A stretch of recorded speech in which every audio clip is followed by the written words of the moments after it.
నమస్తే, welcome to YR TV. నేను రంజిత్. తెలంగాణ రాష్ట్ర వ్యాప్తంగా ఏం జరుగుతుంది, వాస్తవ కోణాలు ఏంటి అనేది కూడా మీకు చెప్పే ప్రయత్నం అయితే చేస్తా. ప్రధానంగా కూడా తెలుగు రాష్ట్రాలకు సంబంధించి జరగబోతున్న పరిస్థితులను కూడా మనం ఒకసారి అంచనా వేద్దాం. నిజానికి తెలంగాణ ప్రజలారా, తెలంగాణ రాష్ట్రంలో కొత్త ప్రభుత్వం ఏర్పడిన తర్వాత జరిగిన మంచి చెడు దానితో పాటుగా కాస్త సమయం ఇద్దాం, ఈ మాటలన్నీ పక్కన పెడదాం. ప్రజల కోసం, ప్రజలకై ప్రజలు తెచ్చుకున్న మార్పును మనం ఒకసారి పూర్తి స్థాయిలో కూడా ప్రజలు ఏ విధంగా వాళ్ళు ఏ విధంగా ఉండాలి, ప్రభుత్వానికి సంబంధించి ఏం చేస్తే బాగుంటుంది, ఈ ప్రభుత్వం వల్ల తెలంగాణ ప్రజలు కోరుకున్నదేంటి, దానితో పాటు ఎందుకు ప్రభుత్వాన్ని మార్చాల్సి వచ్చింది అనేది కూడా మనం ఒకసారి ప్రజలతో అయితే మాట్లాడే ప్రయత్నం కూడా ఈరోజు సురువు చేయబోతున్నాను. దాంతో పాటుగా ఇంకొక అంశం కూడా తెలంగాణ ప్రజల గుర్తుపెట్టుకోరు, మీరు ఎట్టి పరిస్థితులలో కూడా ఈరోజు తెలంగాణ రాష్ట్ర రాజకీయాలు ఎట్లుండబోతున్నాయి, దానితో పాటుగా తెలంగాణ రాష్ట్ర వ్యాప్తంగా ఏం జరగబోతుంది అనేది కూడా నేను చెప్తా. ప్రతి ఒక్కరు కూడా గుర్తుపెట్టుకోరు, వైఆర్ టీవీ తెలుగు న్యూస్ ఛానల్కి సంబంధించి ప్రతి ఒక్కరు కూడా సబ్స్క్రైబ్ చేసుకోండి. ఎట్టి పరిస్థితులలో మీ చేతిలో ఆండ్రాయిడ్ మొబైల్ ఉంటే, మీరు కనుక లైవ్ చూస్తూ ఉంటే ఖచ్చితంగా కూడా సబ్స్క్రైబ్ చేసుకోండి. ఎందుకంటే చాలా కొత్త విషయాలు, విభిన్నమైన అంశాలు అన్నింటినీ కూడా నేను చెప్పే ప్రయత్నం అయితే చేస్తాను. ప్రధానంగా ఈరోజు చర్చించుకోవాల్సిన ప్రధానమైన సబ్జెక్ట్ ఒకటి ఉంది. నిన్న కేటీఆర్ ఏకంగా ఒక అంశానికి సంబంధించి ప్రధానంగా కూడా తెర మీదకి తీసుకొచ్చిండు. ఏంది అంటే, తెలంగాణ రాష్ట్రానికి సంబంధించి ప్రస్తుతం మన రాష్ట్రాన్ని, మన పరువును, తెలంగాణకు సంబంధించి ప్రతిష్టను దెబ్బతీయద్దు అంటూ కూడా మంత్రి కేటీఆర్ ఒక అంశాన్ని తెర మీద తీసుకొచ్చిండు. ఎందుకు మంత్రి కేటీఆర్ మాట్లాడిండు, దానితో పాటు ఏం జరిగింది, అసలు మంత్రి కేటీఆర్ మాట్లాడడానికి ఆంతర్యం ఏంటి, ఎందుకు ఆ విధంగా స్పందించాల్సి వచ్చింది అనే విషయానికి సంబంధించి కూడా మనం చూసే ప్రయత్నం అయితే చేద్దాం. ముఖ్యంగా కేటీఆర్కు సంబంధించి ఏం చేసిండు, ఏం కథ అనేది ఒకసారి చూడొచ్చు తెలంగాణ ప్రజలరా. ఏంటి అంటే, మొత్తానికి ఇక్కడ తెలంగాణ రాష్ట్రానికి సంబంధించి తెలంగాణను బలిపెట్టద్దు, వెలుగులను ఆరిపోనివ్వం, ప్రగతిని ఆగిపోనివ్వం. ఒకసారి చూడొచ్చు, మాపై కక్ష ఉంటే తీర్చుకోండి, రాష్ట్ర ప్రతిష్టతను దిగజార్చకండి, దేశానికే ప్రగతి దివిటిగా మార్చినం, ఆ దీప్తిని మస్తక భారనివ్వద్దు, తెలంగాణ అస్తిత్వాన్ని, ఆత్మస్థైర్యాన్ని దెబ్బతీయద్దు. కేటీఆర్ నేడు తెలంగాణ కీర్తి హిమాలయమంతా, అమరులు ప్రజలు, కేసీఆర్ శ్రమ ఫలితం ఇది. అనేక కష్టాలను దాటి రాష్ట్రాన్ని బాగు చేసినాం, దేశానికే దిక్సూచిగా తెలంగాణ నిలబెట్టినాం, రాష్ట్రంలో పేదరికాన్ని 16.12% తగ్గించాం. BRS party working president KTR 10 ఏళ్ల ప్రగతిపై పవర్ పాయింట్ ప్రజెంటేషన్. సర్కార్ శ్వేతపత్రంతో లోని తప్పులను స్వేదపత్రం పేరిట పవర్ఫుల్ కౌంటర్ అంటూ కూడా ప్రధాన అంశానికి సంబంధించి కూడా హైలైట్ చేసింది. నిజంగా నిన్న కేటీఆర్ మాట్లాడిన కొన్ని అంశాలను కూడా మేము ముందుంచబోతున్నాను.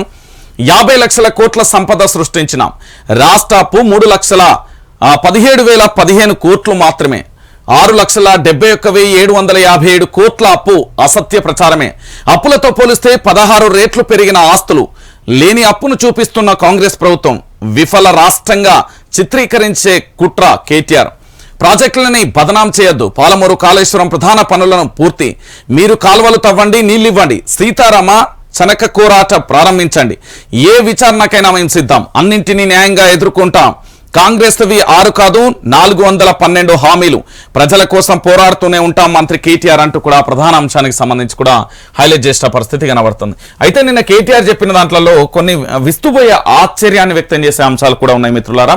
ఎందుకంటే చాలా మంది వాళ్ళ పాయింట్ ఆఫ్ వ్యూలో చెప్తారు, కానీ నిజాలను మాత్రం తెలంగాణ ప్రజలకు చెప్పాల్సిన బాధ్యత నాపై ఉంది. కాబట్టి ఒకసారి చూడండి. 10 ఏళ్ళు 5 విప్లవాలు, హరిత విప్లవం, ధాన్యం ఇతర పంటల ఉత్పత్తి విలువ 1.50 లక్షల కోట్లు, ధాన్యం దిగుబడి 68 లక్షల టన్నుల నుంచి 3.5 కోట్ల టన్నులకు పెరుగుదల, గులాబీ విప్లవం 15,000 కోట్ల సంపద సృష్టి, 2012లో గొర్రెల సంఖ్య 12.8 మిలియన్లు, 2019లో వచ్చటాలకు 19.1 మిలియన్లు, నీలి విప్లవం 30,000 కోట్ల సంపద సృష్టి, 2014-15లో చేపలు రొయ్యల ఉత్పత్తి 2.68 లక్షల టన్నులు, 2023 నాటికి చేపలు రొయ్యల ఉత్పత్తి అంటే 3.90 లక్షల టన్నులు అంటూ కూడా చూడొచ్చు. ఇక స్వేద విప్లవం, పాల ఉత్పత్తి 2014లో 4.2 మిలియన్లు టన్నులు, ఇది 2021-22లో 5.8 మిలియన్ల టన్నులు. పశు విప్లవం 2014 తర్వాత 27,376 ఎకరాలలో ఆయిల్ ఫామ్ సాగు, 2025 నాటికి 20 లక్షల ఎకరాలకు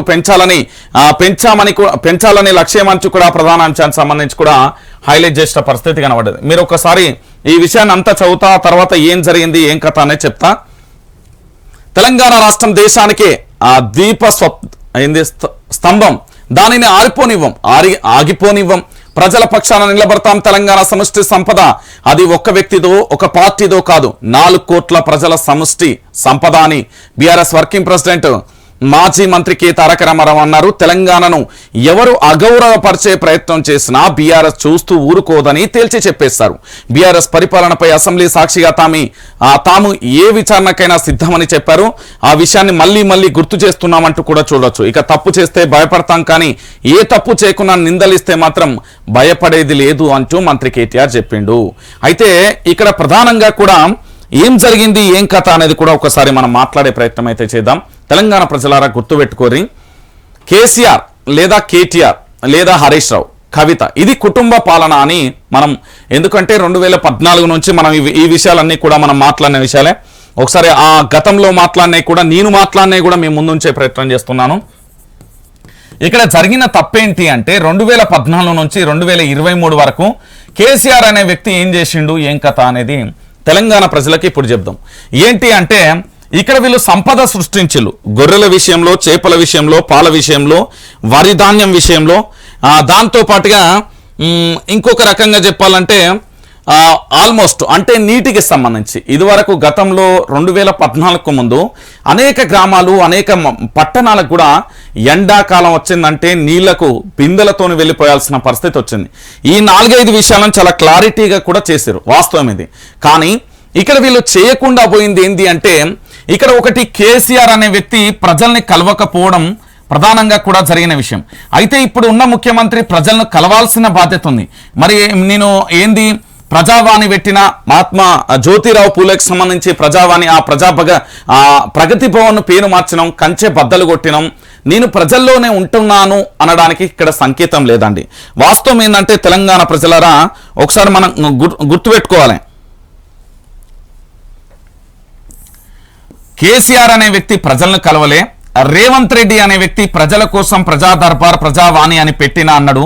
కానీ వాస్తవంగా చెప్పాలంటే మొదటి 2-3 రోజులు మాత్రమే అక్కడ ఉన్నాడు. ఆ తర్వాత ఆ బాధ్యతను ఇతర మంత్రులకు కానీ ఇతర ఎమ్మెల్యేలకు కానీ అప్పగించిన వైనం కనబడ్డది.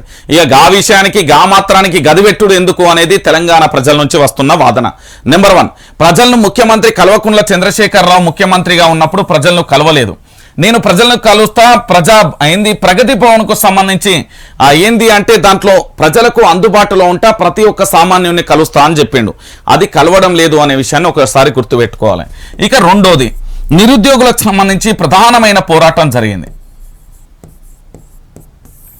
ఈ నిరుద్యోగులకు సంబంధించి జరిగిన పోరాటంలో ఉద్యోగ కల్పన అనేది చేయకపోవడం, అంటే ఉన్న ఖాళీలను భర్తీ చేయడం. మరి మొత్తానికే చేయలేదా అంటే అది కాదు, ఉన్న ఖాళీలను భర్తీ చేయలేకపోవడం వల్ల వాటి విషయంలో పూర్తి స్థాయిలో కోచింగ్ సెంటర్లు కానీ, చాలామంది ప్రజా సంఘాలు కానీ, ఇతరత్ర వ్యక్తులు పూర్తి స్థాయిలో కూడా పోరాటం చేసి ఏం చేసిల్లంటే వీళ్ళను మేల్కొల్పే ప్రయత్నం చేసిల్లు.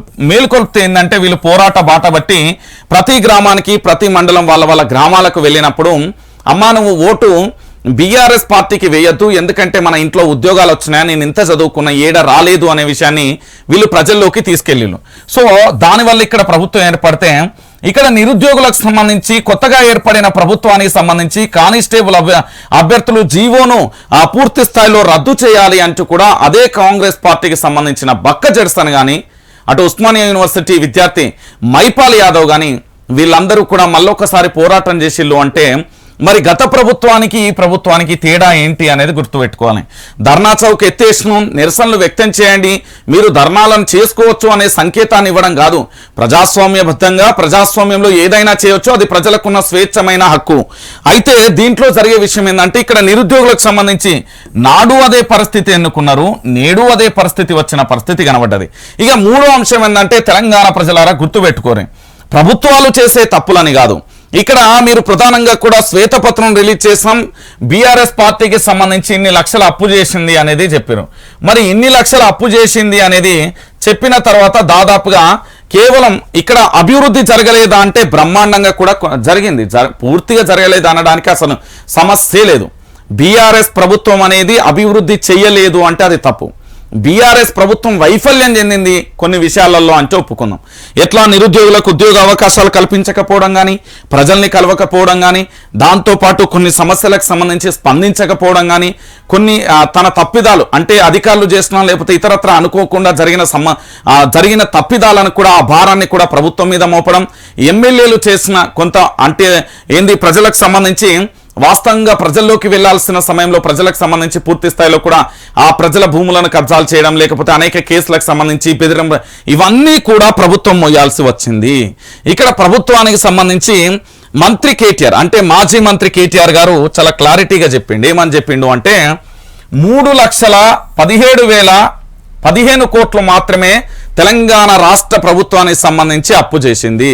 కానీ ఇంకొక విషయం ఏంటంటే ఇక్కడ 50 లక్షల కోట్ల రూపాయలకు సంబంధించి కూడా సంపద సృష్టించాం.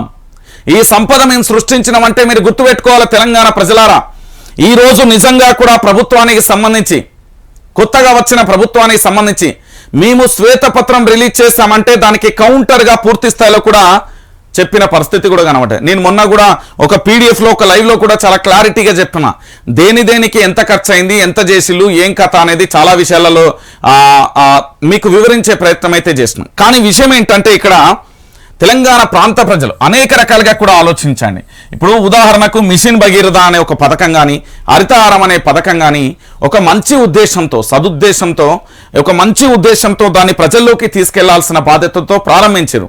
కానీ అక్కడ జరిగింది ఏంటి, దానికో 100 కోట్లు కేటాయించినా 200 కోట్లు కేటాయించినా ఇతరత్ర ఎంత కేటాయించినా ఆ కేటాయింపు ఏదైతే ఉన్నదో ఆ కేటాయింపుకు సంబంధించి పూర్తి స్థాయిలో కూడా ఏం చేసిండ్రు, అందులో అవినీతికి పాల్పడ్డారు. దానివల్ల ఆ పథకం అనేది నిర్విరామం అయిపోవాల్సిన పరిస్థితి, పథకానికి సంబంధించి తప్పుదో అడుగుపెట్టిన పరిస్థితి కనబడుతుంది. కానీ అంతకు మించి లేదు అనే విషయాన్ని గుర్తుపెట్టుకోరు.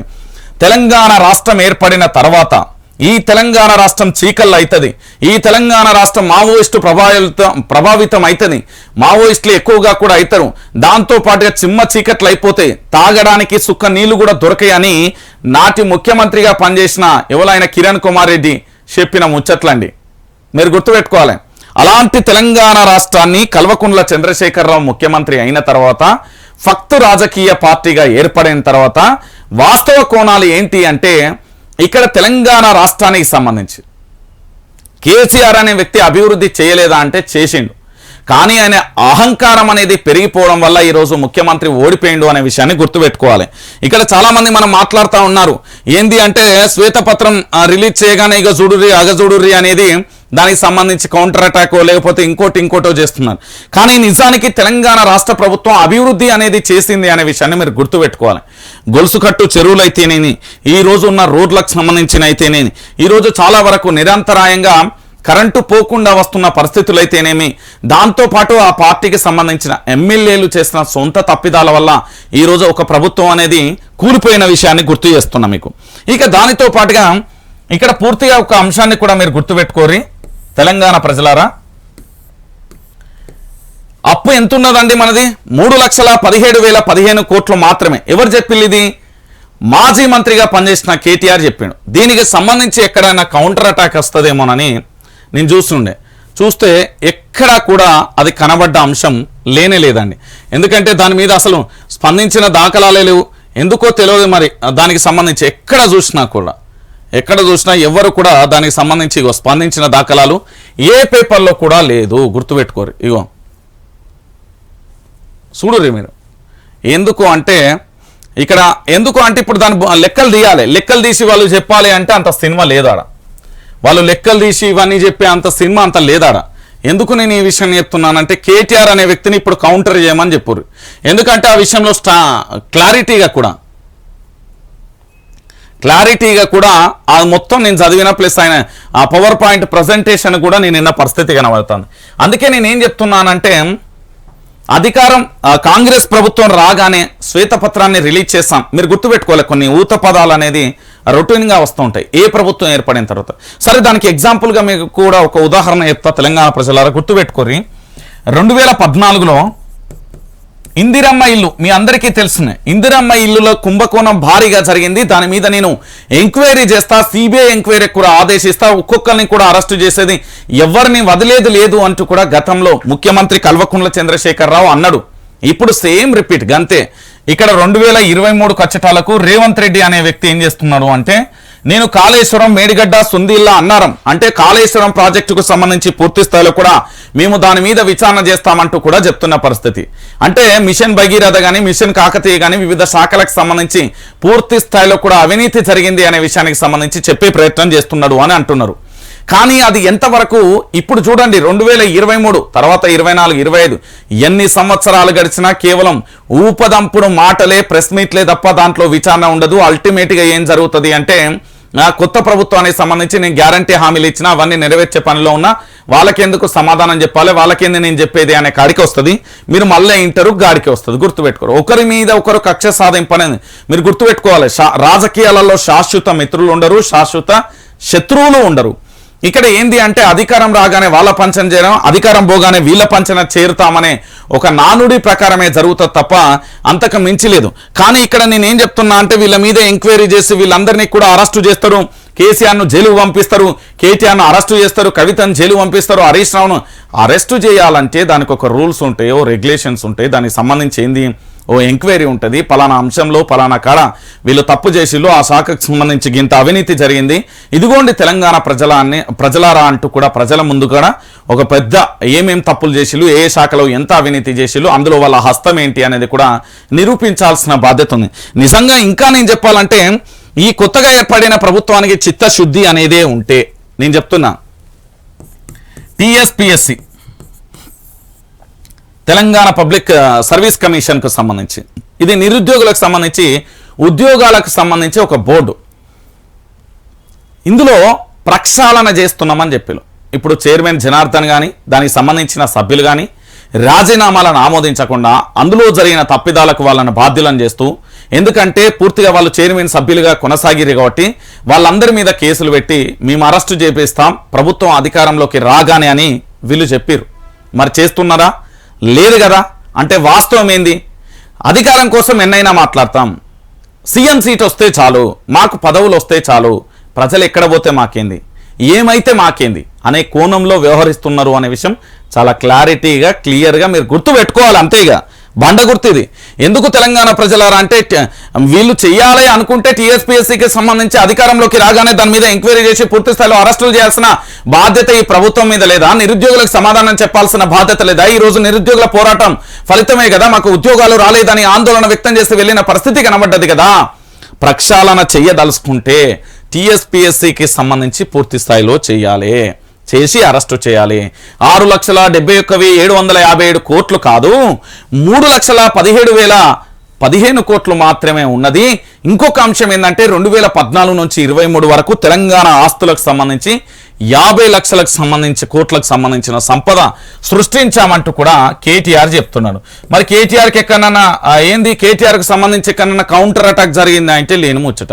ఇక మిగతా వాళ్ళు చేస్తారు, అది సెకండరీ విషయం, దాని గురించి మనకేంది. కానీ సో మాజీ మంత్రి మాట్లాడిన విషయానికి మరి వాళ్ళు ఎవిడెన్స్ ఏమైనా తీసుకొచ్చి మాట్లాడతారా, ఎట్లుంటుంది? లేకపోతే ప్రభుత్వం మేము అనవసరంగా విపక్షం మీద అభండాలు వేసినామని వాళ్ళు ఏమైనా వెనక్కి జరుగుతారా, నాలుకే గరుచుకుంటారా అనేది మనం వేచి చూడాలి. ఇది కేటీఆర్కు సంబంధించిన చాలా ఇంపార్టెంట్ టాపిక్. ఇక దాంతోపాటుగా ముఖ్యంగా మర్చిపోయిన ఇవాళ తెలంగాణ రాష్ట్ర వ్యాప్తంగా యావత్ భారతదేశ వ్యాప్తంగా కూడా క్రిస్మస్ పండుగ శుభాకాంక్షలు. మంచిగా దేవుడు అందరినీ చల్లగా చూడాలని కోరుకుంటున్నా. రాష్ట్ర వ్యాప్తంగా కూడా క్రిస్మస్ వేడుకలు అట్టహాసంగా ప్రారంభమై ఆదివారం అర్ధరాత్రి తర్వాత చర్చిలలో క్రైస్తవులు ప్రత్యేక ప్రార్థనలు చేస్తారు. ఇందుకోసం చర్చిలను విద్యుత్ దీపాలతో అలంకరించారు. మెదక్లోని ప్రపంచ ప్రఖ్యాత సిఎస్ఐ చర్చిలో సోమవారం తెల్లవారుజామున క్రిస్మస్ వేడుకలు ప్రారంభమయ్యాయి. ఏస్తుక్రీస్తు జన వృత్తాన్ని తెలిపే పశువుల పాక, క్రిస్మస్ ట్రీ, వాటన్నింటినీ కూడా చిహ్నంగా ఏర్పాటు చేసే నక్షత్రాలతో చర్చిని కొత్త శోభ సంతరించుకుంది. మరోవైపు ముఖ్యమంత్రి రేవంత్ రెడ్డి, ఉప ముఖ్యమంత్రి భట్టి, బీఆర్ఎస్ అధినేత కేసీఆర్ సహా పలువురు ప్రముఖులు క్రిస్మస్ శుభాకాంక్షలు తెలియజేశారు అంటూ కూడా ప్రధాన అంశానికి సంబంధించి కూడా హైలైట్ చేసింది. దానికి సంబంధించిన అంశాన్ని కూడా చూస్తున్నారు. ఏంది 18 గంటల ఒక రోజులో బహుశా ఎన్ని గంటలు పనిచేస్తారు? 8 గంటలు. ఏంది ఒక్కసారి దీని గురించి చూడాలి మనం. 18 గంటలు పని చేయాల్సిందే, ఇష్టం లేకపోతే తప్పుకోండి, లేదంటే బదిలీ చేస్తాం. 6 గ్యారంటీల బాధ్యత జిల్లా కలెక్టర్లది, ఎస్పీలది. ఓకే. నియోజకవర్గానికో స్పెషల్ ఆఫీసర్ నియామకం. దరఖాస్తులను డిజిటలైజేషన్ చేసి సర్కారుకు పంపాలి. స్కూటినీ అనంతరం అర్హులైన వారికి పథకాలు. నకిలీ విత్తనాలను అమ్మితే కంపెనీల ఆస్తుల అటాచ్. గంజాయి అన్న పదం రాష్ట్రంలో వినిపించద్దు. పౌరులతోనే ఫ్రెండ్లీ పోలీస్, క్రిమినల్స్తో కాదు. సదస్సులో కలెక్టర్, ఎస్పీలకు సీఎం రేవంత్. దీన్ని ఈ పేపర్ని ఇక్కడికి మొత్తం కట్ చేసి సేఫ్గా పెట్టు లైబ్రరీలో. ఇది చాలా ఇంపార్టెంట్. ఎందుకంటే తెలంగాణ ప్రజలారా గుర్తుపెట్టుకోరు. కల్వకుంట్ల చంద్రశేఖరరావు 2014లో కూడా అధికారంలోకి వచ్చినప్పుడు ఆడపిల్లల వైపు చూస్తే కళ్ళు వీకేస్తా, గుడ్లు వీకేస్తా అని చెప్పిండు. ఆ తర్వాత జరిగిన మరియమ్మ లాకప్ డెత్ కానీ, వాళ్ళ ప్రభుత్వానికి సంబంధించి అప్పట్లో జరిగిన కానీ, వరలక్ష్మి మీద కానీ, దాంతోపాటుగా ఈయన ఒక స్కూళ్ళకు సంబంధించి కూడా జరిగిన సంఘటనలు కూడా మనం చూసాం. ఇవన్నీ కొత్త అధికారం వచ్చింది కదా, చాలా క్లారిటీగా మాట్లాడతారు. కానీ కార్యాచరణకి ఎంత మేరకు పనిచేస్తుంది, ఇది ప్రజల్లోకి ఎంత మేరకు వెళ్తుంది అనేది చాలా ఇంపార్టెంట్ అనే విషయాన్ని గుర్తుపెట్టుకోవాలి. సరే, గంజాయి అనే పదం రాష్ట్రంలో వినిపించదు. ఏమని చెప్పి సినీ సెలబ్రిటీలకు సంబంధించిన డ్రగ్స్ కేసు తిరగదోడుతున్నాం, అయిపోయింది, వచ్చింది, అర్రే బిర్రే అల్లే అల్ల అయిందా? ఏమైంది? ఏం కాదు. మొత్తం మీరు ఎప్పుడన్నా ఏది కామెడీ షోలు చూస్తారు కదా, అట్లా అనుకోరు. అంతే, వీళ్ళు ఏం చేయరు, వాళ్ళ వల్ల కూడా కాదు. నేను చాలా క్లారిటీగా చెప్తున్నా. వీళ్ళు కనుక ఎంక్వైరీ చేయదలుచుకుంటే ప్రభుత్వం వచ్చి 15 రోజులు అవుతుంది కదా, 20 రోజులు అవుతుంది కదా. ఎవడిస్తాడు జీతం మనకి? ఆ రాజా ఆ సెక్యూరిటీ, ఆ కార్లు, ఆ లగ్జరీ లైఫ్, ఆ అధికారానికి సంబంధించి జీతభత్యాలు వాళ్ళకి అన్ని ఎవరిస్తాలు అలవెన్సులు ప్రభుత్వం అంటే మనమే కదా. 15 రోజులు, 1 రోజు, 2 రోజులు. అది ముఖ్యమంత్రిగా బాధ్యతలు చేపట్టినప్పటి నుంచి మీకు బాధ్యత ఉన్నది. మీరు ఒక అప్పటి వ్యక్తి కాదు. ఇవన్నీ ముచ్చట చెప్పద్దు. ఏంది పుట్టబోయే బిడ్డ 9 నెలలు కడుపులో ఉన్నది, ఇక పుట్టి 21 రోజు కూడా అయితే లేదు కదా, లేకపోతే 1 సంవత్సరం కూడా కాలేదు. ఇవన్నీ ముచ్చట్లు మాకద్దు. మీలో దమ్ము, ధైర్యం, లేకపోతే పూర్తి స్థాయిలో ప్రభుత్వాన్ని సమర్థవంతంగా నడపగల అడ్మినిస్ట్రేషన్, లేకపోతే పూర్తిగా కూడా ప్రభుత్వానికి సంబంధించి ప్రజలకు డైరెక్ట్గా కూడా చేరవేస్తాం, ప్రజలు ప్రభుత్వం ఒకటే అనేది తీసుకురావడం, అప్పుడు చెప్పుని మేము మాట్లాడతాం. మీరు అలా పెట్టిలా ప్రగతి భవన్ దగ్గర, గతంలో ప్రగతి భవన్, ఇప్పుడు మీరు పేరు మార్చుకున్నారు కావచ్చు, ప్రజావాణి అని పెట్టిరు. సరే, ఎక్కడెక్కడి నుండో వస్తాలి. ఏం చెప్తున్నారు వాళ్ళకు? మీకు ఒక మెసేజ్ వస్తుంది, మీకు ఒక కాల్ వస్తుంది. ఎంత మేర ఒక్కొక్కటి చెప్పురు. ఇప్పుడు పెట్టి ఇన్ని రోజులు అవుతుంది కదా, మీరు దాదాపుగా ఈ ఒక్క వారంది తీస్తా, వారంలో ఎంతమంది సమస్యలు పరిష్కారమైనయో చెప్పమనండి. ఇప్పుడు ప్రస్తుతానికి సంబంధించి ప్రజావాణి పెట్టిలు కదా, అక్కడ ఎంత మేరకు సమస్యలు పరిష్కారమైనవి? నీ చేతిలో ముఖ్యమంత్రి పీఠం ఉంది, నీ దగ్గర కలెక్టర్ల వ్యవస్థ ఉంది, నీ దగ్గర ఎస్పీల వ్యవస్థ ఉంది, నీ దగ్గర సంబంధించి అధికార యంత్రాంగం ఉంది, నీకు ఎమ్మెల్యేలు ఉన్నారు, నీకు సంబంధించి అన్ని రకాలుగా వనరులు అన్ని రకాలుగా ఉన్నది. మరి ఈ వారం రోజులలో కనీసం మేము పలానా 100 మంది సమస్యలు పరిష్కరించినాం, లేకపోతే పలానా 1000 మంది సమస్యలు పరిష్కరించినాం, వీళ్ళు ఈ సమస్య మీద చిల్లి ఇట్లా చిల్లని మాకు ప్రజలకు తెలియజేయండి. ఎందుకంటే మీరు ఏది చేయలేదు. ఫ్యాక్ట్ ఇది. కాంగ్రెస్ ప్రభుత్వం ఏం చేయలే. ప్రజావాణిలాడ టోకెన్లు తీసుకుంటున్నారు, వాళ్ళు మెసేజ్ వస్తుందట, కాల్స్ వస్తాయట. ఏది మన చాలామందికి సంబంధించి అది ఏడొస్తుంది. నేను చెప్తున్నా కదా, రేపు కాంగ్రెస్ ప్రభుత్వానికి పతనానికి అదే నాందవుతుంది. ప్రజా సమస్యలు స్వీకరించడంలో తప్పు అసలు లేనే లేదు. ఎందుకంటే గతంలో కలెక్టర్లకు సంబంధించి గ్రీన్ వెల్స్ అనేది ఒకటి ఉండే. ఏంది తెలంగాణ ఉద్యమంలో నేను పాల్గొన్నా, గిది జరిగింది, ఇట్లా పానం జరిగిందని ఇంత లిస్టుకు సంబంధించి ఉద్యమకారులు అందరూ ఇచ్చారు. ఏమైంది? ఏమన్నా అయిందా? సరే, అవన్నీ వదిలిపెడతాం. మా గత కొన్ని సంవత్సరాలుగా పాత ప్రభుత్వం అయినా కొత్త ప్రభుత్వం అయినా కలెక్టర్ల దగ్గర వ్యవస్థ ఉన్నది కదా, ఆ వ్యవస్థలో ఎంత మేరకు పనులు అనేది క్లియర్గా చేసిరు, ఎంత మేరకు వాళ్ళు వచ్చిన దరఖాస్తులను క్లియర్ చేయగలిగిల్లు? ప్రజావాణి పెట్టిల్లు, పేరుకు మాత్రమే పెట్టిల్లు. అక్కడ సమస్యలు పరిష్కారం గనక చేసిన అంటే చూపెట్టండి. వారమో లేకపోతే మీరు ఎన్ని రోజులకు రిలీజ్ చేస్తారో చెప్పండి తెలంగాణ ప్రజలకు. మేమిగో ఇంతున్నది, ఇన్ని సమస్యలు వచ్చినాయి, పలానా మీద పలానా గ్రామానికి సంబంధించిన వ్యక్తులు వచ్చిళ్ళు, ఆ సమస్యను మేము పూర్తిగా కూడా పరిష్కరించామని తెలంగాణ ప్రజలకు చెప్పండి. ఇంకొకటి, మీ ముఖ్యమంత్రి గారు కూడా ఆడు ఉండాలి కదా. మరి ఏడవేయండి, ముఖ్యమంత్రి కూడా ఆడు ఉంటానే చెప్పిండు కదా, నేనే స్వయంగా చేరేసుకొని కూర్చుంటా. ఎడవైన డైలాగులన్నీ నేను అడుగుతున్నా, డైరెక్టే డైలాగులన్నీ ఏడవైనాయి అంటున్నా. నేను అక్కడ కూర్చుంటా, ప్రజలతోని ప్రతిరోజు ప్రజా దర్బార్ నిర్వహిస్తా. మరి కూర్చుంటలేడు ఎందుకు? రోజు కూర్చోమనాలే. మీరు ఏదైతే మంగళవారం ఫ్రైడే అని చెప్పిరో, శుక్రవారం ఉన్న మంగళవారం అంతే కదా, ఆ 2 రోజులు కూర్చోమని చెప్పారు. మరి కూర్చుంటలేడు కదా. మొత్తం అధికార పీఠం రాగానే కేసీఆర్ ఒక్క వ్యక్తే మారిండు కదా, అందరు మారుతారు. దానికి ఉన్న చరిష్మాది నేను చెప్తున్నా కదా, అయిపోయింది. ఏమున్నదిగా గంజాయి అనే పదం, ఈ డ్రగ్ అనేది ఫస్ట్ సినీ ఇండస్ట్రీకి. మీరు అన్నారు కదా పాత తిరగదోడుతాం తోడు తీస్తాం అన్నారు కదా, తీరి ఇప్పుడు మీ చేతులు అన్నీ ఉన్నాయి, అధికారం ఉన్నది, వ్యవస్థలు అన్నీ మీ చేతుల్లో ఉన్నాయి, ఇప్పుడు తీరిగా లోపలేరి. నిజంగా చెప్తున్నా, ఛాలెంజ్ చెప్తున్నా, మొత్తం సినీ ఇండస్ట్రీకి సంబంధించి డ్రగ్స్ ఆరోపణలు ఎదుర్కొన్న వాళ్ళందరినీ ఎంక్వైరీ చేసి జైలు వేయమని చెప్పారు. అది కానీ ముచ్చట స్వామి, నేను ఛానలే బంద్ పెడతా, బిల్కుల్ బంద్ పెడతా. నేను చెప్తున్నా కదా, ప్రజావాణి దగ్గరికి వచ్చేటోళ్ళు అందరి సమస్యలు క్లియర్ అయిపోయినాయి, అక్కడ తీసుకున్న ప్రతి దరఖాస్తు క్లియర్ అయింది. ఆ కేసీఆర్కి సంబంధించి కాళేశ్వరం ప్రాజెక్టు మీద పూర్తి స్థాయిలో దర్యాప్తు చేస్తాం, కేసీఆర్ని అరెస్టు చేస్తాం.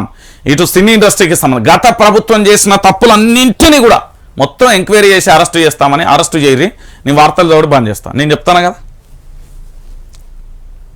పౌరులతోనే ఫ్రెండ్లీ పోలీసింగ్, క్రిమినల్స్తో కాదు చెప్తాది. పోలీస్ వ్యవస్థకు సంబంధించి వస్తుంది. ఒక్క 3 రోజులైతే దానికి సంబంధించి అంశం. ఇక నకిలీ విత్తనాలు అంటే అది ప్రతి సంవత్సరం జరుగుతున్న విషయమే. మొత్తానికి 18 గంటలు పనిచేయాలన్నట. అంటే ఒక రోజులో 24 గంటలలో 18 గంటలు పనిచేయాలన్నట. మరి ఎవరు చేస్తారు ఏం కథ అనేది, ప్రతిరోజు 18 గంటలు. వీళ్ళు వచ్చేది 9 గంటలకు వస్తారండి. 9 10 గంటలకు వస్తారా? 9 10 సరే 10 వేసుకున్నాం. 11 12 1 అంటే మళ్ళీ లంచ్ టైం అంటారు, దాన్నో గంట తీసేద్దాం. ఇవి 3 గంటలు, అదొక గంట అయిపోయింది. మళ్ళీ 2 గంటల నుంచి 3 4 5 6 గంటలు పనిచేస్తారు. అంటే 18 గంటలల్లో 6 గంటలు, 18 గంటలు పనిచేసే అధికారం అయితే నేను ఇప్పటివరకు చూడలే, బహుశా చూడను. నేను చెప్తున్నా కదా, 18 గంటలు ఎవరు పనిచేయరు. యాజ్ ఏ రూల్స్ ప్రకారం వాళ్ళ ప్రభుత్వ ఉద్యోగులకు సంబంధించి వాళ్ళకున్న టైమింగ్స్ ప్రకారమే పని చెప్తారు. 9 గంటల నుంచి వస్తే 5 గంటలకు పోతారు, 10 గంటల నుంచి వచ్చిన 5 గంటలకే పోతారు. ఓ రోజు ఇక్కడ మనకు కలెక్టర్లకు సంబంధించి రివ్యూ ఉందండి, లేకపోతే ఇంకో రివ్యూ ఉంది అని చెప్తారు, వెళ్తారు, అయిపోతుంది. 18 గంటలు పనిచేస్తారు. ఇది రాయడానికి మేము వినడానికి మేము గొర్రెలం కాదు భయ్. 18 గంటలు ఎవరు పనిచేస్తారు అంటున్నా. ఏ కలెక్టర్ పనిచేస్తాడు, ఏ ఎస్పీలు పనిచేస్తారు? 18 గంటలు ఎవరు పనిచేస్తారు? లేదు 24/7 పనిచేస్తున్నాం మేము అని మళ్ళీ అధికారులు మాట్లాడొద్దు అసలు. నిజంగా చెప్తున్నా, అధికారులకు సంబంధించి మీరు అసలు ఇందులో ఇన్వాల్వ్ కాకండి. ఎందుకు నేను చెప్తున్నా అంటే, 18 గంటలు అనేది నాకు తెలిసి ప్రభుత్వ ఉద్యోగం అర్హతలకు సంబంధించి మీరు చేస్తున్న ప్రభుత్వ ఉద్యోగంలో మీరు 18 గంటలు పనిచేయాలి అని ఎక్కడ నన్ను ఉన్నదా? లేకపోతే తప్పిస్తామని అంటున్నారు. ఇష్టం లేకపోతే తప్పుకోండి, లేదంటే బదిలీ చేస్తామని చెప్తున్నారు. ఇష్టం లేకపోతే 18 గంటలు ఏ అధికారి పనిచేస్తాడా? ఇది నిజంగా 18 గంటలు పనిచేసే అధికారులను నాకు నిజంగా కళ్ళతో చూడాలని ఉంది. నేను కెమెరా పట్టుకొని వస్తా. 18 గంటలు నేను పనిచేస్తున్నా, 18 గంటలు అంటే మరి ఆయన ఎన్ని గంటలు నిద్రపోతాడు, ఎన్ని గంటలు తింటాడు, మరి ఏం కథ, ఫ్యామిలీతో ఎంత స్పెండ్ చేస్తాడు, లేకపోతే ఆయనకు సొంత పనులు ఏం ఉండయా అనేది కూడా చూడాలి. 18 గంటలు పనిచేస్తారా అన్న? నమ్మనికి ఇక మనం ఎంత గొర్రెలం అనేది మీరు ఆలోచించుకోండి. నేను చెప్తున్నా కదా, వాస్తవాలే క్లారిటీగా చెప్తాం. మనం చెట్ల కింద, ఇంటికాడ, వాళ్ళ పోయించి ఆడుకునే కాడ కొన్ని పెద్దోళ్ళు ముచ్చట్లు చెప్తారు గట్లనే. 18 గంటలు ఎవరైనా పనిచేస్తారా? ఒక రోజుకి 24 గంటలు ఉంటాయి. అవి 4 గంటలు, ఇవి 2 గంటలు, అంటే 6 గంటలు పడుకోవడానికే పోతుంది. అంటే పనిచేసి రాగానే నిద్రపోవాలి, మళ్ళీ లేవగానే పని చేయాలి. ఇది పాసిబుల్ అవుతుందా? ఏ కోణాన అవుతుంది? 18 గంటలు ఎట్లా పనిచేస్తారు? మరి అధికారులకు సంబంధించి కొత్తగా ఏమన్నా రేవంత్ రెడ్డి ప్రభుత్వానికి సంబంధించి ఏమైనా జీవోలు గిట్లా తీసుకొస్తే నాకు తెలియదండి. లేకపోతే రహస్య జీవోలు ఏమన్నా ఉంటే వాటిని బయట పెట్టుది. 18 గంటలు పనిచేసేటోళ్ళు అయితే నేను బహుశా చూడలే, చూడబోను, నాకు తెలుసది. మరి 18 గంటలు పనిచేస్తారట, ఆశ్చర్యం. ఇది తెలంగాణలో ఒక వింత, ఒక అద్భుతం. మీరు చెప్తా గుర్తుపెట్టుకోరేది అద్భుతం అని చెప్తున్నా. 18 గంటలు అయ్యే ముచ్చట్నా అండి తెలంగాణ ప్రజలారా? 18 గంటలు ఎవరన్నా పనిచేస్తారా? 18 గంటలు అయ్యే ముచ్చట్టేనా? అంత జోక్ ఇది. 18 గంటలు కాదు, ఉన్న వాళ్ళకున్న 6 గంటల టైము, 8 గంటల టైము, దాంట్లో కరెక్ట్ చేయమని చెప్పండి, సరిపోతుంది. 18 గంటలు పనిచేస్తారన్న నమ్మకం అయితే నాకు లేదు. ఉంటే ఒకవేళ బహుశా వాళ్ళు ఉంటే ఆ సార్లను నేను ఏంటంటే గౌరవప్రదంగా ఇక్కడ పిలిచి మా తెలంగాణ ప్రజల తరపున, మా తెలంగాణ ప్రజల కోసం వావు మీరు ఎంత చేస్తున్నారని ఒక చిన్న సన్మానం, మేము ఒక షాల్వా, ఒక బోకే, ఒక స్వీట్ డబ్బా ఇస్తాం. దాంతోపాటు కొన్ని పనులు కూడా ఇస్తాం. మరి అంత ఎనర్జెటిక్ ఉండాలి కాబట్టి 18 గంటలు పనిచేసేటోళ్ళు మీకు ఎక్కడన్నా కనబడితే నాకు చెప్పుర్రి, లేదా కామెంట్ బాక్స్లో పెట్టుర్రి. 18 గంటలు పనిచేసే అధికారులను బహుశా మీరు ఎక్కడన్నా చూస్తారా, కనబడతారా, వినబడతారా? లేదండి, జోక్ ఇది. నేను చెప్తున్నా కదా, 18 గంటలు అనే ముచ్చట ఇక్కడ మీకు కనబడుతుంది కదా, ఇది అసలు అసాధ్యమైన ముచ్చట. మీరు ఇది వినడానికి, చేయడానికి 18 గంటలు అనేది ఏ అధికారి పని చేయడు. అది కానుముచ్చట. ముఖ్యమంత్రి చేస్తే చేయవచ్చు, నాకు తెలియదు. మరి ముఖ్యమంత్రి గారు కూడా 18 గంటలు అంటే వీళ్ళు 18 గంటలు చేస్తుంటే మరి ముఖ్యమంత్రి ఆల్మోస్ట్ బహుశా ఎన్ని గంటలు పని చేయాలి, నేను ఇంకో 2 గంటలు ఎక్కువ ఇద్దాం, 20 గంటలు పని చేయాలి. మరి 20 గంటలు పని చేయాలి. ఇక మరి అది పాసిబుల్ అవుతుందా? తెలంగాణ ప్రజలారా వాస్తవాలు మాట్లాడుకుందాం మనం. 18 గంటలట ఏ అధికారి పనిచేస్తాడు ఏం కథన. ఇక దాంతోపాటు ఇంకోటి, తెల్ల కార్డులో ఉంటేనే 6 గ్యారంటీలు, రేషన్ కార్డు ఆధారంగానే దరఖాస్తుల స్వీకరణ ఈ నెల 28 నుంచి ప్రజాపాలన కార్యక్రమం. 28 నుంచి ప్రజాపాలన కార్యక్రమం అంట. ఓకే, జనవరి 26 వరకు అర్హుల నుంచి దరఖాస్తులు. ఒక్కో బృందానికి రోజుకు 2 గ్రామాల బాధ్యతలు. జనవరి 6 తర్వాత కూడా దరఖాస్తుల స్వీకరణ. కలెక్టర్ల సమావేశంలో నిర్ణయాలు వెల్లడించిన మంత్రి. ఇంకొక అంశానికి సంబంధించి దీని గురించి పూర్తి స్థాయిలో తెల్ల కార్డు ఉంటేనే 6 గ్యారంటీలు అనా. ఓ అక్క, ఓ చెల్లె, విన్నరా ఏం చెప్పింది ప్రభుత్వం? 6 గ్యారంటీలను ఖచ్చితంగా అందరికీ అమలు చేస్తాం. అయిపోయింది, పెద్ద రాడ్డు దించిల్లు, 70 mm రాడ్డు దించిల్లు. ఇక చూడర్రి, తెల్ల రేషన్ కార్డు ఉంటేనే 6 గ్యారంటీలు అయిపోయాయి. ఇంకెక్కడ సగం మంది కొట్టుడు పోయారు. కేసీఆర్ దొంగ లంగా, కేసీఆర్ ఏం చేయడు, కేటీఆర్ వేస్ట్. నేను చెప్తున్నా కదా బాపు, నువ్వు ఎక్కడున్నావు రా అని నేనే కోరుకుంటా. కేసీఆర్ అనేట ఆయన వ్యక్తి ఎక్కడున్నాడో రమ్మని నేను స్వాగతం పలుకుతున్నా. ఇప్పుడు నేను రియల్గా చెప్తున్నా. సరే, మేము మాట్లాడినాం, మా వల్ల ఏదైనా జరుగుంటే క్షమించు. నా వల్ల నీ ఓటు బ్యాంకు లేకపోతే నీ ప్రభుత్వానికి మైనస్ జరిగిందంటే క్షమించు, కానీ నువ్వేరా.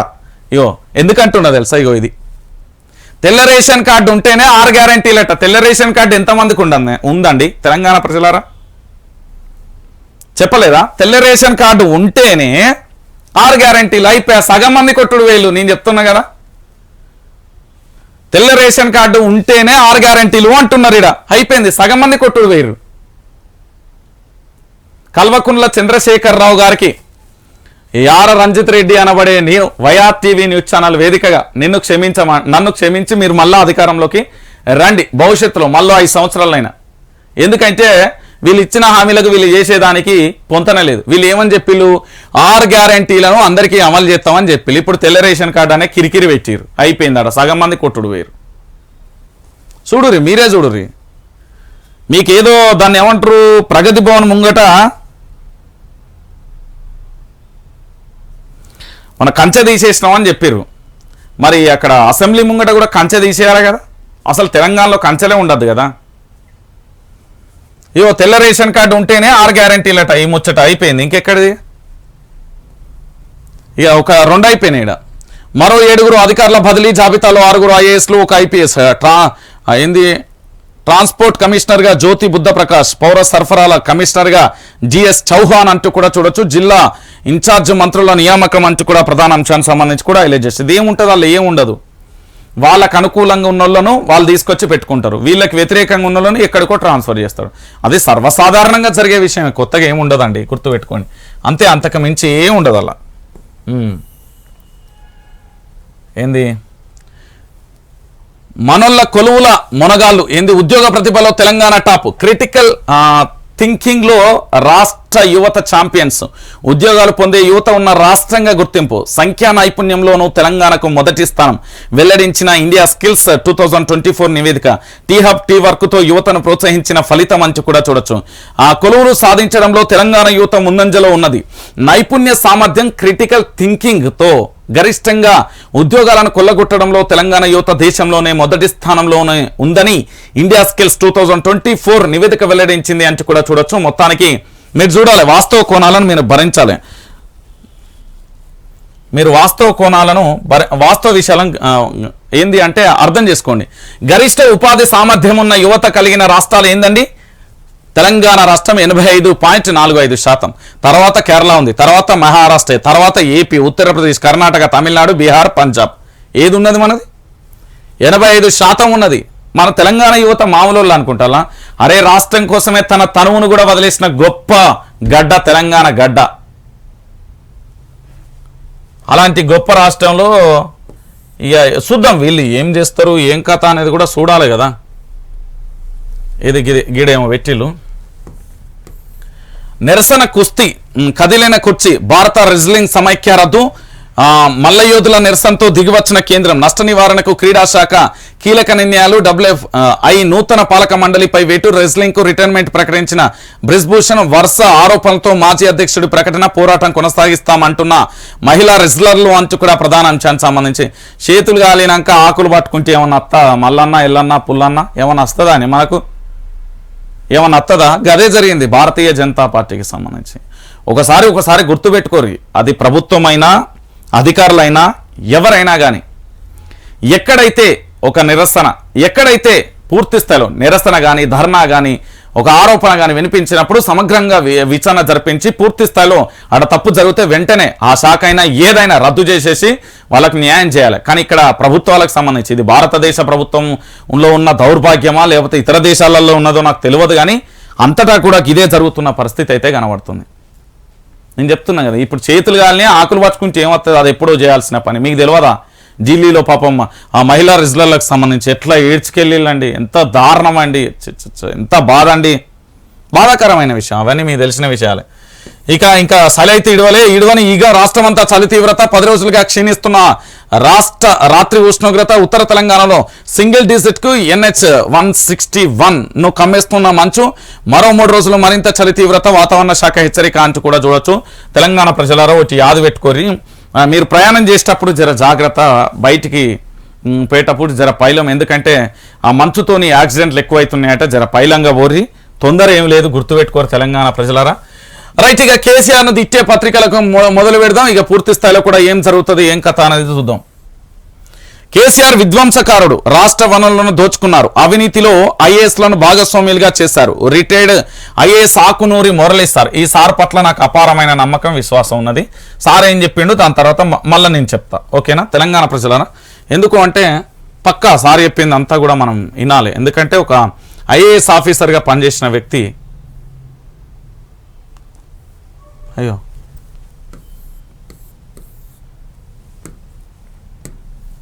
ఏ పేజీలు ఇచ్చారు? 2వ పేజీగా పూర్తి స్థాయిలో కూడా. ఎందుకు అంటే తెలంగాణ రాష్ట్ర వ్యాప్తంగా కూడా ఆకునూరి మురళీ సారు చెప్పిన ముచ్చట ఏంది అనేది తెలంగాణ ప్రజలకు కూడా తెలవాలి. ఎందుకంటే ఇప్పటి వరకు కూడా పూర్తి స్థాయిలో తెలంగాణ ప్రజలారా మొత్తానికి ఆగమాగం చేసిండు కేసీఆర్ అనేది అందరూ అంటున్నారు.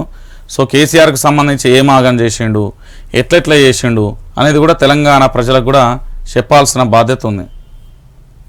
సరే, మొత్తానికి ఇక్కడ ఏం జరుగుతున్నది అంటే తెలంగాణ రాష్ట్ర వ్యాప్తంగా కూడా పూర్తిగా ఆకునూరి మురళీ సార్ ఏం చెప్తున్నాడు అంటే కేసీఆర్ విధ్వంసకుడు, రాష్ట్ర వనరులను దోసుకున్నాడు అని చెప్తున్నాడు. ఎవరిప్పుడు ముఖ్యమంత్రి? రేవంత్ రెడ్డికి సంబంధించి రేవంత్ రెడ్డి గారు రిటైర్డ్ ఐఏఎస్ ఆఫీసర్ అండి ఆకునూరి మురళీ సారు. మీ అందరికీ తెలుసు తెలంగాణ ప్రజలారా, జాగో యాత్ర అని పెట్టి తెలంగాణ ప్రజలందరినీ కూడా ఒక రకంగా మోటివేషన్ చేసే కార్యక్రమాన్ని పెట్టిండు. ఒక మాజీ ఐఏఎస్ ఆఫీసర్ ఆరోపణ చేస్తున్నాడు రేవంత్ రెడ్డి గారు, ముఖ్యమంత్రి గారు. మరి కేసీఆర్ అనే ఒక వ్యక్తి విధ్వంసకారుడట, భయంకరమైన విధ్వంసం చేసిండట. ఆ విధ్వంసానికి సంబంధించి రాష్ట్ర వనరులను పూర్తిగా దోసుకున్నాడట. దాంట్లో మరి పూర్తిగా అవినీతిలో ఐఏఎస్లను కూడా భాగస్వామ్యులను చేసిండట. మరి దీని మీద చర్యలు తీసుకునే దమ్ము ధైర్యం ఉన్నదా? ముఖ్యమంత్రిగా మీరు పూర్తి స్థాయిలో కూడా పూర్తిగా కూడా చేయగలుగుతారా అనేది గుర్తుపెట్టుకోవాలి. ఇప్పుడు ఆకునూరి మురళీ సార్ అంటే తెలంగాణ ప్రజల పట్ల అందరికీ ఒక అపారమైన గౌరవం ఉంటుంది. మరి ఆ సార్ దగ్గర ఊర్రి అవినీతిలో ఐఏఎస్ ఆఫీసర్ల చిట్టా ఇస్తాడు, తీసుకోర్రి. దాంతోపాటు కేసీఆర్ విధ్వంసం చేసిండు, రాష్ట్ర వనరులకు సంబంధించి దోసుకున్నాడట, ఆ లిస్టు కూడా ఇస్తాడు. దాని మీద ఎంక్వైరీ చేయరి. రేపు పొద్దుగాల మీరు నిజంగా ప్రభుత్వానికి చిత్తశుద్ధి ఉంటే ప్రభుత్వానికి సంబంధించి పూర్తి స్థాయిలో మేము అన్నీ చేయగలుగుతున్నాం, ప్రభుత్వానికి సంబంధించి అన్ని రకాలుగా కూడా ఏంది ప్రభుత్వ పరిపాలనకు సంబంధించి జరుగుతున్నది. ఎట్టి పరిస్థితులలో ప్రభుత్వం గత ప్రభుత్వాలను తప్పులను అన్నింటినీ కూడా ఎత్తి చూపుతుంది, పూర్తిగా తెలంగాణ ప్రజల ముంగట పెడుతుంది అంటే నేనేమంటున్నా అంటే మన ఎవరు ఆకునూరి మురళీ సార్ చెప్తున్న ఈ వ్యాఖ్యలను పరిగణలోకి తీసుకొని మీరు అర్జెంటుగా కేసీఆర్ విధ్వంసం మరి ఏం చేసిండో అనేది నాకు కూడా తెలియదు. పాపం ఆ విధ్వంసం ఏంది, రాష్ట్ర వనరులను పూర్తిగా దోసుకున్నాడట, ఎక్కడెక్కడ దోసుకున్నాడు, ఏడ జాగా, ఏం కథ అనేది ఆధారాలతో సహా, ఒక పట్టికతో సహా, ఒక డాక్యుమెంట్తో సహా తీసుకొని ఎంక్వైరీ చేయరి, అరెస్టు చేయరి. లేకపోతే ఇక మరి ఆరోపణలు అనేది అవాస్తవాలు అనేది కూడా తెలంగాణ ప్రజలకు నిరూపించండి. ఓకేనా?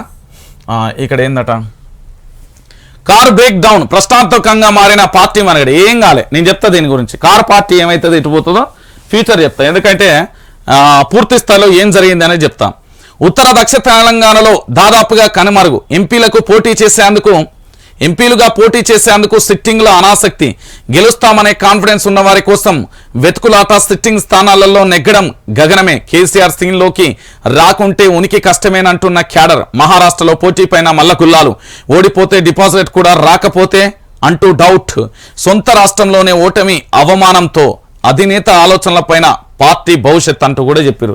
కల్వకుంట్ల చంద్రశేఖరరావు ఆయన ప్రెస్ మీట్ ఇచ్చిండా, ఏమైనా ఉత్తరం పంపించిండా? ఏం పంపించలే కదా. ఇక్కడ ఏం జరుగుతున్నది, ఓడిపోతే డిపాజిట్ కూడా రాకపోతే డౌట్. ఒక పార్టీ ఓడిపోయినంత మాత్రాన ఆయన ఆగమగం.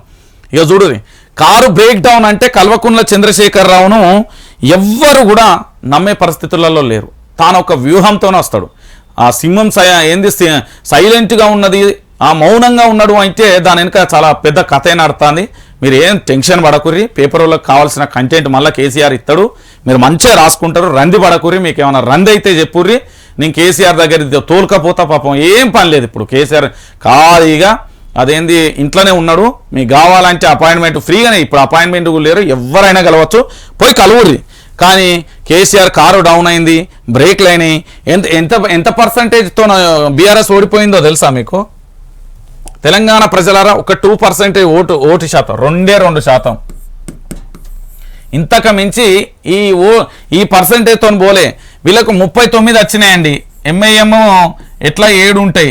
మొత్తానికి బీజేపీలు సపోర్ట్ చేస్తే 54 అయితే 6 సీట్లు అయితే ప్రభుత్వానికి సంబంధించిన మ్యాజిక్ ఫిగర్కు సంబంధించి. కానీ ఇక్కడ ఏంది అంటే ఈయన పూర్తి స్థాయిలో చెప్పిండు, ప్రభుత్వాన్ని మనం డిస్టర్బ్ చేయకూడదు, ప్రజలకు సంబంధించి ఇచ్చిన తీర్పును గౌరవిద్దాం, కాంగ్రెస్ ప్రభుత్వానికి మనం సపోర్ట్ చేద్దాం, వాళ్ళు ఏది చేసినా పర్లే, మనం పూర్తి స్థాయిలో కూడా విపక్ష పాత్ర పోషిస్తాం. చాలా క్లారిటీగా ఒక హూందాతనంతో మంచిగా క్లారిటీగా వివరించిన గొప్ప వ్యక్తి ఎవరన్నా ఉన్నారంటే కేసీఆర్. రాజకీయాన్ని ఆయన చెడగొట్టాలంటే ఆ రోజే హరీష్ రావు అన్నాడట, ఓకేనా రెడీ అని అన్నాడట.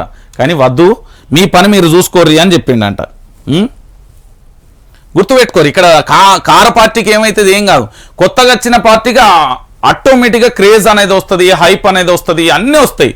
ఇప్పుడు కరోనా టైంలో రియాలిటీగా పనిచేసి ఏంది వీడియోలు ఫోటోలు లేకుంటే 100 కోట్లు దానం చేసిన మహనీయులు ఎంతోమంది ఉన్నారు. ఫోటోలతో తెర మీదకి వచ్చిన వాళ్ళు కొందరు ఉన్నారు. కష్టపడి పార్టీ కోసం కష్టపడ్డోళ్ళు ఇప్పుడు బాధపడుతున్నారు. ఏ కష్టం లేకుండా పార్టీ నుండి వచ్చి గెలిచిన వాళ్ళు రాజ్యం వెళుతున్నారు. ఎగ్జాంపుల్స్ మీకు కావాలన్నా బొచ్చడు ఉన్నాయి తెలంగాణలో. ఏముంటుందండి తెలంగాణ ప్రజలారా, పార్టీ ప్రశ్నార్థకం అవుతుంది. ఏం కాదు, మహారాష్ట్రలో అనుకున్నాడు, తెలంగాణలో ఓటమికి పాలవడంతో ఆ రాష్ట్రంలో కూడా కాస్త అనాసక్తి. ఇప్పుడు ఓడిపోయిన, ఇప్పుడు నేను గెలిచిందంటే నా మీద ఒక రకంగా చెప్పాలంటే అన్ని రకాలుగా ఏంది ఒక గౌరవం అది ఇది ఉంటుంది. నేను ఓడిపోతే ఓడిపోయింది కదా. ఇప్పుడు వైఆర్టీవీ న్యూస్ ఛానల్ అది పెట్టేటప్పుడు గదేడని వస్తుంది, గట్ల గిట్ల ఫామ్లోకి వచ్చినాక అది పోతూనే ఉంటుంది. ఎవరిదైనా అంతే జీవితాన్ని. ఇప్పుడు ఊళ్ళల్లో పని చేయకపోతే వీడు బేవర్సగాడు కాదరా ఉత్తనే తిరుగుతాడని ఆరోపణలు చేస్తున్నా. నరం లేని నాలుకే ఎన్నైనా మాట్లాడుతుంది. అదే వాడు నేను మొదట్లోనే చెప్పినరా వాడు పెద్ద హీరో అవుతాడు, వాడేంద్రా తోపురా తురుంరా అంటారు. వాస్తవం కదా.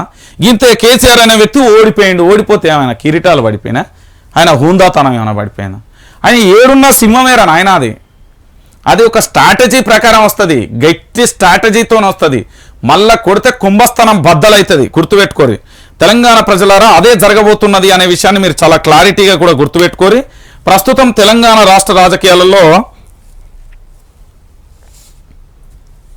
ఇదే కూడా జరుగుతుంది. ఎందుకు అంటే కేసీఆర్ అనే ఒక వ్యక్తికి సంబంధించి జరుగుతున్న విషయాలు అన్నట్టుగా మొత్తానికి తెలంగాణ రాష్ట్ర వ్యాప్తంగా ఏం జరుగుతున్నది, ఎట్లెట్లున్నది అనేది మనం చూసినాం. సో ఫైనల్గా జరిగే విషయాలు ఇదే అనే విషయాన్ని మీరు గుర్తుపెట్టుకోరి తెలంగాణ ప్రజలారా. పూర్తిగా కూడా వచ్చింది ఆ డాక్యుమెంట్ పట్టుకురావా. మీకు ఇంకొక విషయాన్ని కూడా నేను తీసుకొస్తానా? అయిపోయిందా? తీసుకురా. ఇప్పుడు తెలంగాణ ప్రజల ముంగట పెట్టాలి మనం. అమ్మో ఏమనుకుంటున్నావు, ఏదైనా చెప్తారు వీళ్ళు. గుర్తుపెట్టుకోరు తెలంగాణ ప్రజల. అయిపోలే ఇంకా, సరే కంటిన్యూ లైవ్ ఇంకా చాలాసేపు ఉన్నది. తెలంగాణ ప్రజలారా గుర్తుపెట్టుకోరు. ఇక ఒకటి డాక్యుమెంట్ రెడీ చేసిన మేమే. ఎందుకు అంటే తెలంగాణ ప్రజలకు సంబంధించి ఒపీనియన్తోని కొత్త ప్రభుత్వం వస్తే ఏం చేయాలి, ఎట్లెట్లు ఉండాలి, ఆ ప్రభుత్వానికి సంబంధించి మంచి చెడేంది అనేది ఒక డాక్యుమెంట్ని అయితే మేము రెడీ చేసినాం. అది రెడీ అయింది.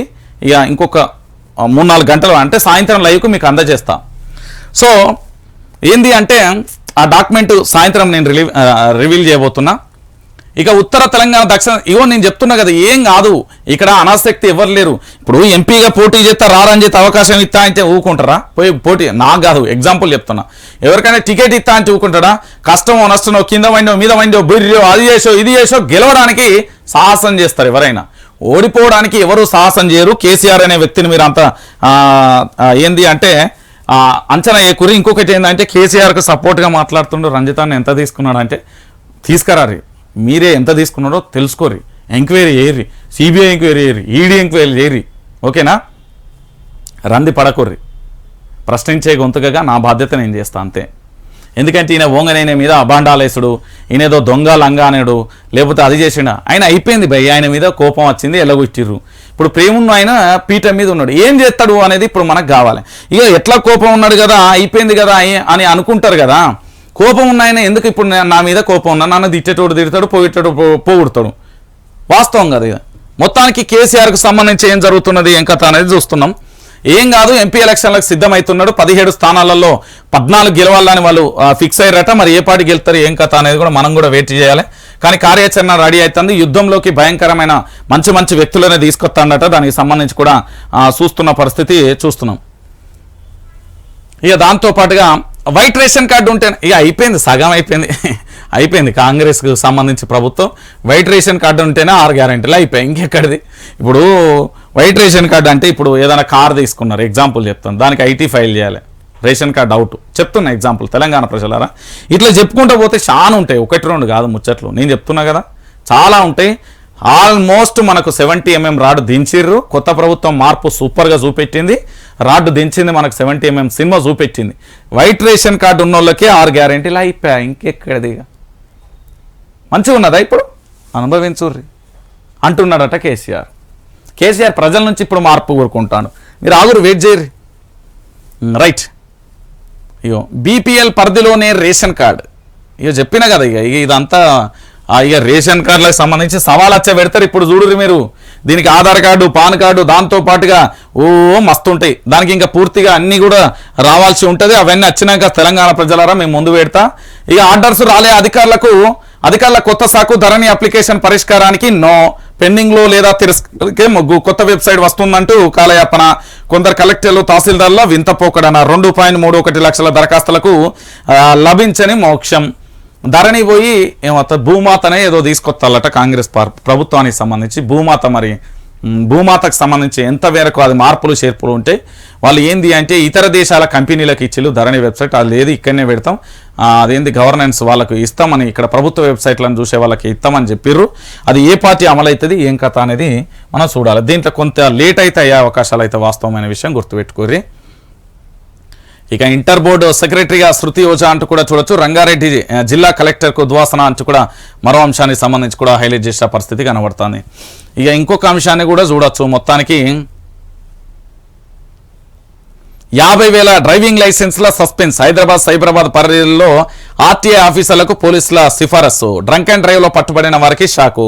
మరి మందు తాగమనుడు ఎందుకు, వైన్ షాపులు వెట్టుడు ఎందుకు, బార్లు వెట్టుడు ఎందుకు, తాగిచ్చుడు ఎందుకు, మళ్ళీ పుల్లలు వెట్టుడు ఎందుకు, మళ్ళీ ఫైన్ వేసుడు ఎందుకు, మళ్ళీ సస్పెండ్ చేసుడు ఎందుకు, జైలు పంపించుడు ఎందుకు?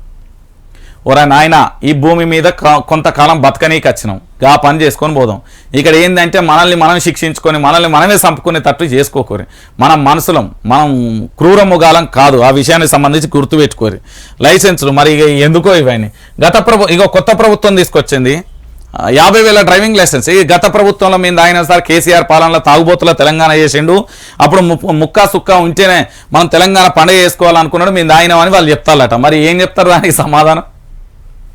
50,000 డ్రైవింగ్ లైసెన్సులు రద్దు చేసిండ్రట అండి. ఏం కాదు, నేను చెప్తున్నా, ఘోరంగా ఉంటుంది సినిమా. తెలంగాణ బాధ అనిపిస్తుంది నాకు ఇవాళ. నిన్నటి నుండి అవన్నీ చూసినప్పటి నుండి మొత్తం విన్నప్పటి నుండి అసలు ఏం జరుగుతున్నది ఏం కథ అనేది అర్థమైతలేదు తెలంగాణలో. మరి నిజంగా ఈ ఢూమ్ ఢామ్ కోతి వేయకుండా చెడ్డం కడం అన్నట్టు ఉంటుంది చూడు కథం. ఇగో ఈ ఫోటోలో పేరు మల్లయ్య, సిద్దిపేట జిల్లా కొండపాక మండలం అంకిరెడ్డి గ్రామానికి చెందిన ఈయన తన ఎకరం పొలంలో పత్తి సాగు చేసుకున్నాడు. అష్ట కష్టాలు పడితే 8 క్వింటాల పత్తి చేతికొచ్చింది. CCI సెంటర్కు తీసుకెళ్తే తేమ ఎక్కువ ఉందని చెప్పడంతో ప్రైవేట్లో అడిగాడు. వాళ్ళు 6,200 రేట్లు చెప్పడంతో ధర వచ్చినప్పుడు అమ్ముకుందామని ఇంటికి తీసుకెళ్లి ఇంట్లో నిల్వ చేసుకున్నాడు. పత్తి రేట్లు డౌన్. గత సీజన్లో క్వింటాల్కు 12,000 నుంచి 14,000, ప్రస్తుతం ప్రైవేట్లో 7,000 దాటట్లే. తేమ పేరుతో కొర్రీలు పెడుతున్న CCI 8 నుంచి 12% ఉంటేనే 7,020 కథం. రైతుల పరిస్థితి ఆగం. 6 కాలం కష్టపడితే ఓరి దేవుడా ఇది మామూలుగా ఉంటుంది అంటారా? ఇత్తనాలు వేసి కానుండి కలుపు మొక్కలు తీసి పిండి బత్తాలు వేసి గొర్రెలు గుంటకలు వేసి మందులు కొచ్చి పత్తి కాయలు వచ్చిన తర్వాత మళ్ళీ పురుగులు తీస్తా అంటే వాటికి మళ్ళీ మందులు కొచ్చి దాని తర్వాత కాయ వచ్చి అది పలిగి మళ్ళీ ఆ ఏరి అది తీసుకొచ్చి ఇంట్లో నిలవ పెట్టి కాసేపు అదేంది ఎలుకలకు పందికొక్కులకు అవన్నీ కాపాడుకొని తీసుకొచ్చి తొక్కి ప్రజలు మార్కెట్కి తీసుకపోతే ధర లేదట. ఇక ఏం చెప్దాం తెలంగాణ ప్రజలారా, గిట్టున్నది పరిస్థితిగా అయిపోయి ఇంకేముంటుంది.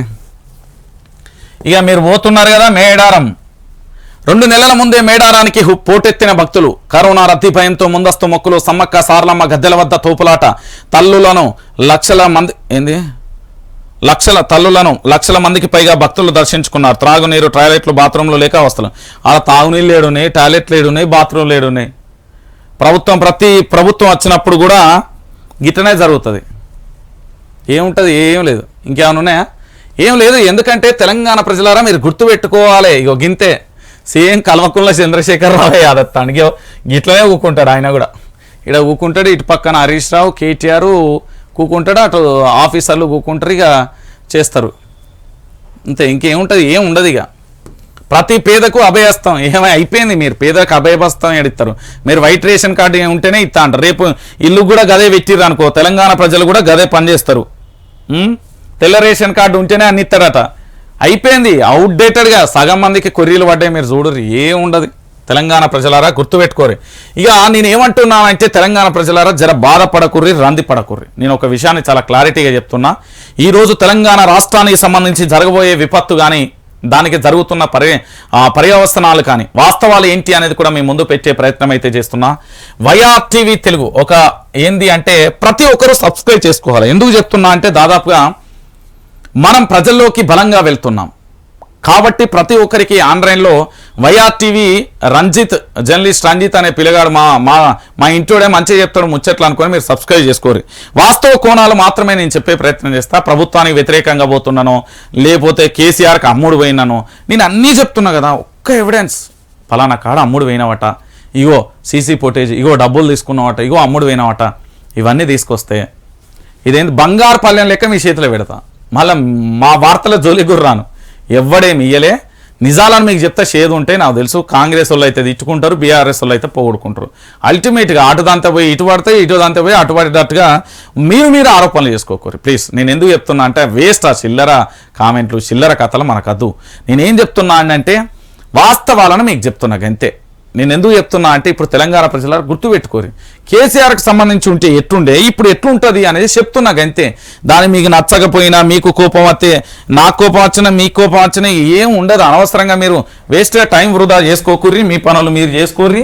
తెలంగాణలో ఇక ప్రభుత్వానికి సంబంధించి వైట్ రేషన్ కార్డు ఉంటేనే ఇస్తారట. సగం పని ఇక్కడనే అయిపోయింది. ఇక